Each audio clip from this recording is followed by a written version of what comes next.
बात करेंगे देश भर की तमाम बड़ी और काम की खबरों के साथ ही यहाँ पर भारत सरकार की ओर से लिए गए कुछ महत्वपूर्ण फैसलों जारी किए गए कुछ नए नियमों की। इसके अलावा एलपीजी उपभोक्ताओं के लिए आज एक जरूरी खबर है, बदलने वाला है रसोई गैस सिलेंडर की डिलीवरी का नियम। आखिर क्या है ये नियम बताएंगे आपको इस अपडेट में। साथ ही यहाँ पर भारतीय गेमर्स के लिए आज एक खुशखबरी निकल कर आ रही है, क्या ये खुशखबरी बताएंगे आपको इस अपडेट में।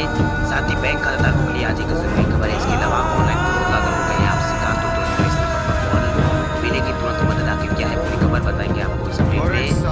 साथ ही यहाँ पर ड्राइविंग लाइसेंस बनवाने वाले लोगों के लिए जरूरी खबर, ऑनलाइन ड्राइविंग लाइसेंस के लिए जारी हुई है नई गाइडलाइन। आखिर क्या है ये गाइडलाइन बताएंगे आपको इस अपडेट में। साथ ही यहाँ पर कोरोना कर्फ्यू और लॉकडाउन को लेकर भी यहाँ पर कुछ बड़ी खबर निकल कर आ रही है, बताएंगे आपको एक एक करके इस अपडेट में। साथ ही आज की तमाम बड़ी और काम की खबरों की बात करेंगे इस अपडेट में। बात करते हैं आज की पहली बड़ी खबर की, तो राजधानी दिल्ली में कोरोना हुआ है बेकाबू, सरकार ने एक हफ्ते के लिए लॉकडाउन बढ़ाया है आगे।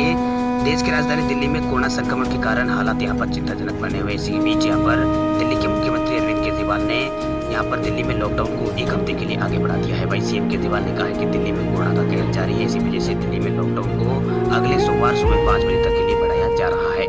आपको बता दें कि इससे पहले दिल्ली सरकार ने कोरोना के जो हालात है उसको बेकाबू देखते हुए 6 दिनों का लॉकडाउन यहाँ पर दिल्ली के अंदर लगाया था, जो कि आज यहाँ पर खत्म होने वाला था। उसी समय दिल्ली के मुख्यमंत्री ने कल यहाँ पर ये घोषणा की है कि दिल्ली के अंदर यहाँ पर लॉकडाउन को अगले सोमवार तक यहाँ पर बढ़ाया जा रहा है। वही सीएम केजरीवाल ने कहा था कि हम अस्पताल और अन्य सुविधाओं को बेहतर करने के लिए कदम उठा रहे हैं। इस दौरान उन्होंने लोगों से अपील की थी कि घबरा कर दिल्ली न छोड़े, मैं आपके साथ हूँ और आपका पूरा ख्याल रखूंगा। वही इस दौरान दिल्ली के मुख्यमंत्री ने कहा है कि लॉकडाउन के दौरान हमने देखा कि पॉजिटिविटी रेट लगभग 36 से 37 के आसपास पहुंच गई है।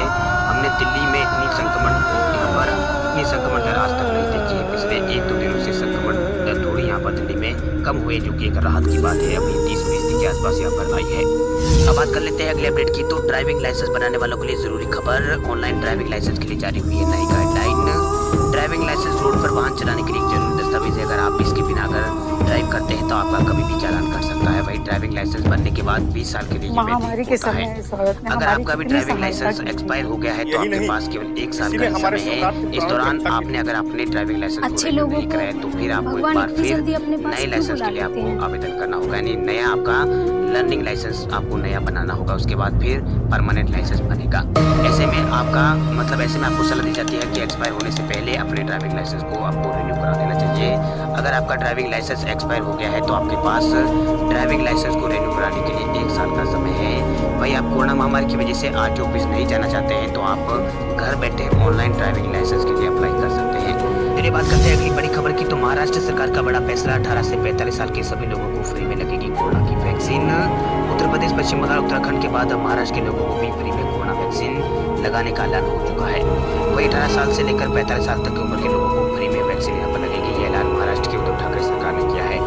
वही 1 मई से 18 साल से ऊपर के लोगों को यहाँ पर कोरोना वैक्सीन फ्री में देने का अभियान यहाँ पर शुरू हो रहा है। इसके लिए 28 अप्रैल से ऑनलाइन रजिस्ट्रेशन शुरू होगा। वही महाराष्ट्र सरकार में मंत्री नवाब मलिक ने कहा है कि राज्य सरकार अपने सभी नागरिकों का मुफ्त में टीकाकरण करेगी। वही पिछले कैबिनेट में उन्होंने कहा कि पिछले कैबिनेट में एक मत से यह फैसला हुआ कि महाराष्ट्र के सभी नागरिकों को जिनकी उम्र 18 से 45 साल के बीच है उनका यहाँ पर टीकाकरण का खर्च सरकार यहाँ पर उठाएगी। वही देश में अब तक सबसे ज्यादा वैक्सीन की डोज महाराष्ट्र में दी गई है। 16 जनवरी से शुरू हुए देशव्यापी कोरोना टीकाकरण अभियान के तहत राज्य में अब तक 1 करोड़ 42 लाख के आसपास डोज दी जा चुकी है, जिसमें 1 करोड़ 23 लाख तो पहले डोज दी जा चुकी है। जबकि देश भर में 14 करोड़ चेहरा पूरी तरह से विकृत था, उम्र के लोगों का कोई बचाने वाला नहीं था। करने के फैसले के बाद मृत्यु कभी नहीं होनी चाहिए कि जब प्लांट निकल रहे हैं कोरोना वैक्सीन लगाने की और घोषणा कोई की है। अपना उत्तर प्रदेश, छत्तीसगढ़, बिहार, मध्य प्रदेश जैसे राज्यों में पहले यहाँ पर घोषणा हो चुकी है। अब यहाँ पर महाराष्ट्र में भी ये घोषणा हो चुकी है। महाराष्ट्र में भी आपको कोरोना का टीका लगाने पर कोई भी यहाँ पर चार्ज नहीं देना होगा, सरकार की तरफ से फ्री होगा। चलिए बात करते हैं अगले अपडेट की, तो फ्री वैक्सीन को लेकर एक और बड़ी खबर, राजस्थान की गहलोत सरकार का बड़ा फैसला, 18 वर्ष से अधिक आयु वर्ग के सभी लोगों को राजस्थान में मुफ्त लगेगी कोरोना की वैक्सीन। राजस्थान की अशोक गहलोत सरकार ने बड़ा फैसला लिया है। राज्य में 18 वर्ष से अधिक आयु वर्ग के सभी लोगों को मुफ्त में कोरोना की वैक्सीन लगाई जाएगी। इसके लिए प्रदेश सरकार 3000 करोड़ रुपए की धनराशि खर्च करेगी। सीएम अशोक गहलोत ने ट्वीट करके इस बारे में यहाँ पर जानकारी दी है। वहीं राजस्थान में कोरोना संक्रमण तेजी से पैर पसार रहा है। पिछले 24 घंटों में राजस्थान में 15,000 से ज्यादा कोरोना संक्रमित मिले हैं। वहीं 74 लोगों की पिछले 24 घंटों में राजस्थान में मौत हुई है। अब बात करते हैं अगली बड़ी खबर की, तो पीएम केयर फंड से देश के हर जिले में लगाई जाएगी ऑक्सीजन प्लांट। पीएम मोदी ने किया है ऐलान। कोरोना की दूसरी लहर के बीच केंद्र सरकार ने ऑक्सीजन की पर्याप्त उपलब्धता सुनिश्चित करने के लिए हर जिले में ऑक्सीजन प्लांट स्थापित करने का फैसला किया है।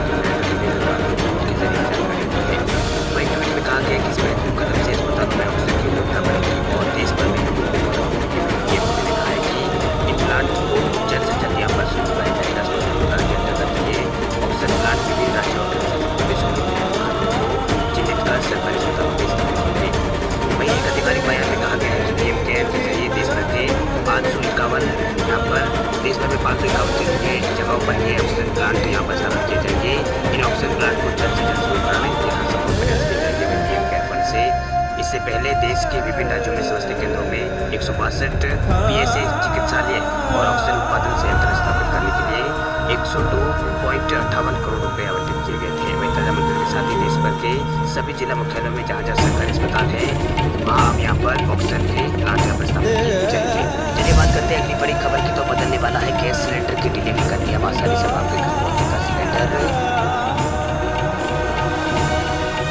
छोड़ो मुझे, छोड़ो मुझे, छोड़ो मुझे।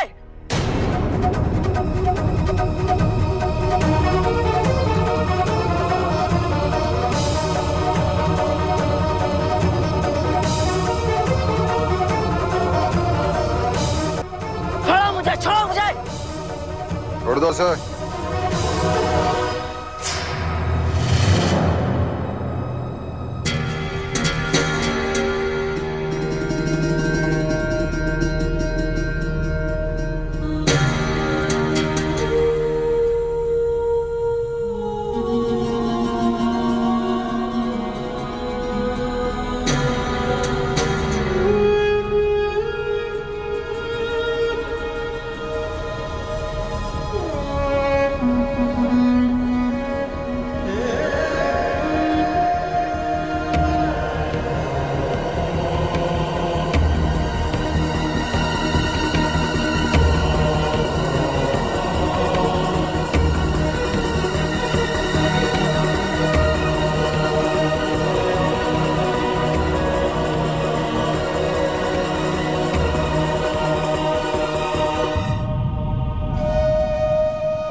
नहीं है,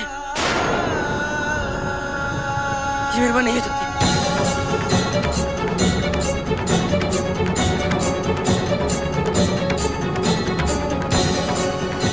मैंने कहा था ना, ये मेरी मां नहीं है, नहीं है मेरी मां।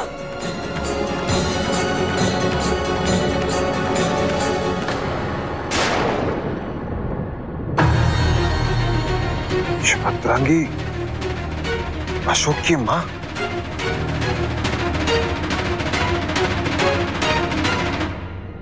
और इन देवी का स्पर्श जैसे मां का स्पर्श, जादू है इनमें।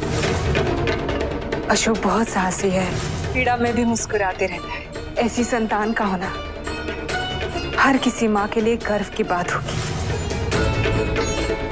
परंतु उसने ये बात मुझसे क्यों छुपाई?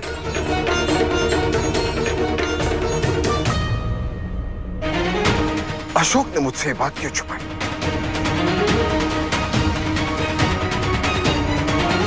जीवित है मेरी माँ, तब सुन लो। जीवित है मेरी माँ को कुछ नहीं हुआ है। ये मेरी माँ नहीं है।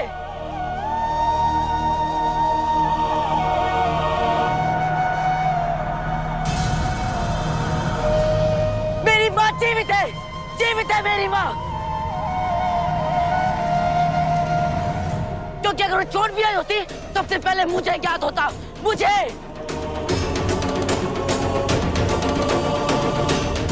जैसे मेरी माँ को मेरी पीड़ा होने का ज्ञात होता है। और आप उन्हें कह दिया कि उन्हें भाग रहे। नहीं नहीं, इतनी बड़ी बात फैलाने से पहले एक बार सच तक पहुंचने का प्रयास तो क्या होता। ये तो सोचा होता कि इस झूठ से एक पुत्र पे क्या बीतेगी। सब निर्दयी यहाँ पे, सब निर्दयी है यहाँ पे।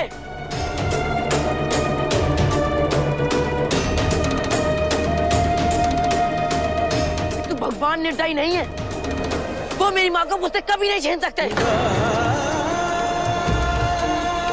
क्योंकि वो जानते हैं कि मेरी माँ ने आजीवन सबके प्राण बचाए हैं, कितने लोगों के घाव भरे हैं। भगवान उन्हें अपने पुत्र से कभी अलग नहीं कर सकते।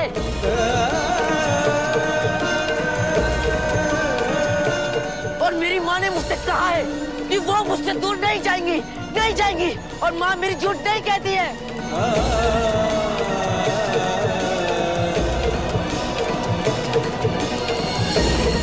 मेरी माँ जीवित है और शीघ्र ही मैं आपको विश्वास दिला दूंगा।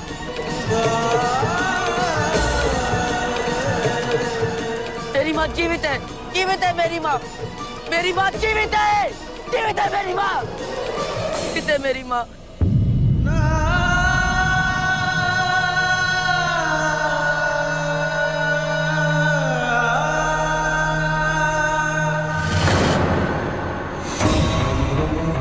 अशोक,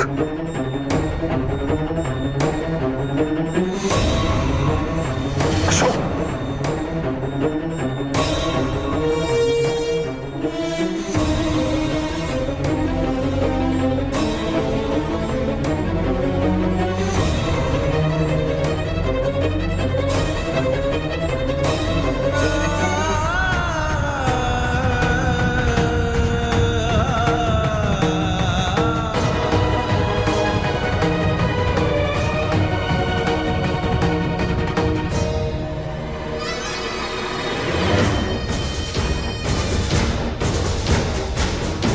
जिस लड़के को तुम अपने पास बैठा नहीं सकते हो, उसे ही सम्राट अपनी गोद में उठाकर ले जाए।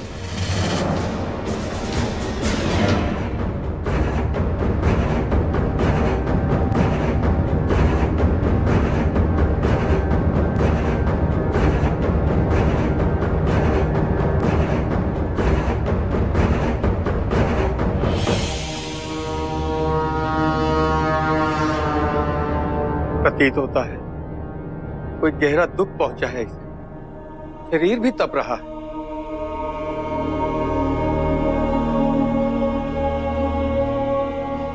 अशोक को कुछ नहीं होना चाहिए।